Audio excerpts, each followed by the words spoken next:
Hello to all my subscribers and YouTubers out there. This is NewYorkSteelo with another video. In this video we're going to be talking about auto top-off systems.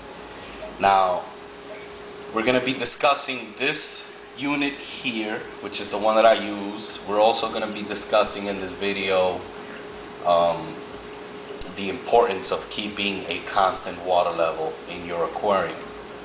So this system here is made by JBJ. It's very inexpensive. It's 99 bucks. You might be able to find it online for less expensive. It's very simple to use. Let me just take this out here so I can show you guys basically what's under it.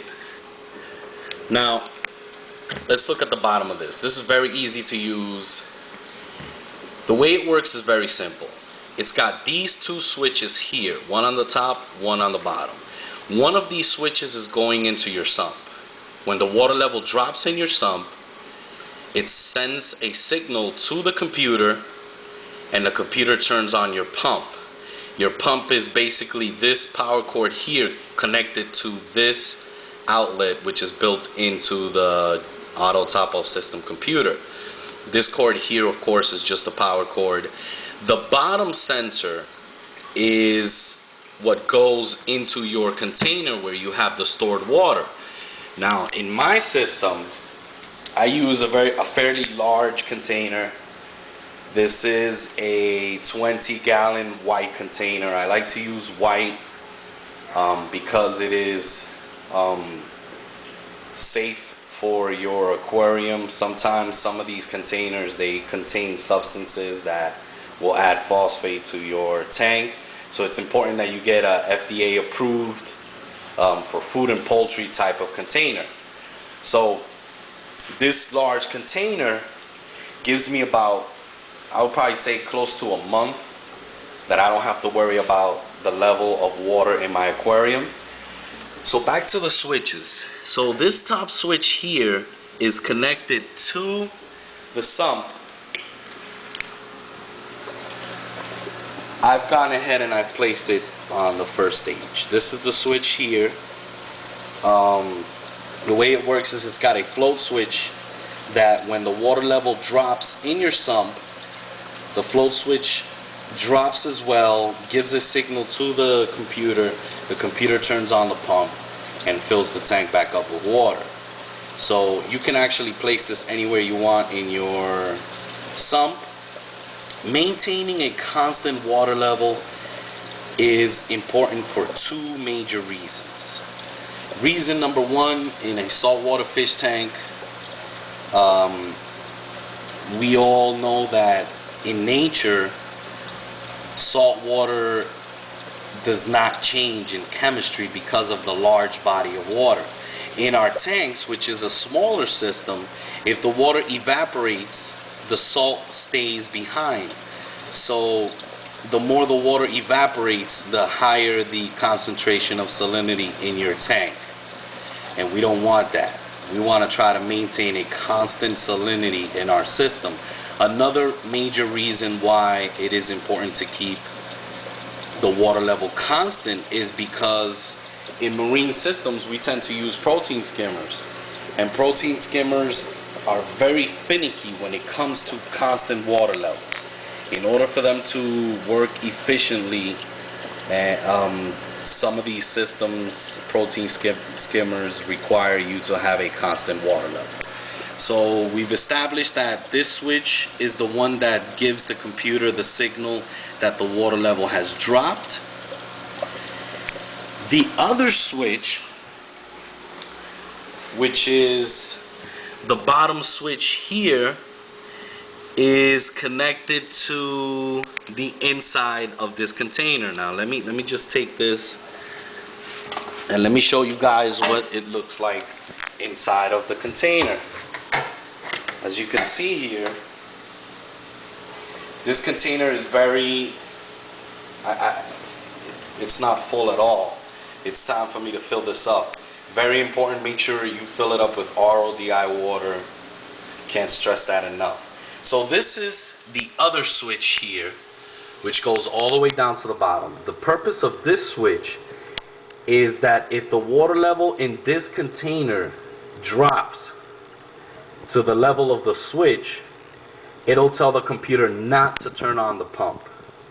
This is very important when using one of these systems, because if you're not paying attention to your system and the container water has been used up, your pump could be running dry and it could damage the pump.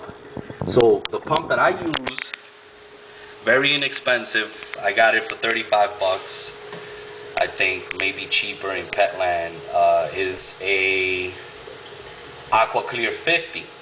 Now the Aqua Clear 50 is connected to this clear tubing here, and the clear tubing comes up and around to the top of my aquarium. And I've gone ahead and made sure that this is secure into the top of the aquarium. Why? You don't want this tubing to fall behind your aquarium and your pump to kick in when the water level drops, and you're just gonna have a really bad mess. So I've gone ahead and used some clear tape, and it's working very effectively for me. Make sure this is very secure. Now there's a reason why I have this tubing pumping water to the top of the aquarium as opposed to the sump area. The major reason why I have that like that is because since this container is actually big and tall, if I pump the water into the sump area, what it will do is that it'll create a siphon, because the sump is actually lower in height than the container itself. So when I initially installed it, I had a problem where it was constantly throwing fresh water into the sump. I realized the next day that my salinity was being affected. The water level in the sump was raising constantly. So having the tubing installed higher, delivering water into your aquarium higher than the actual reservoir container, is very important in order to prevent that siphon.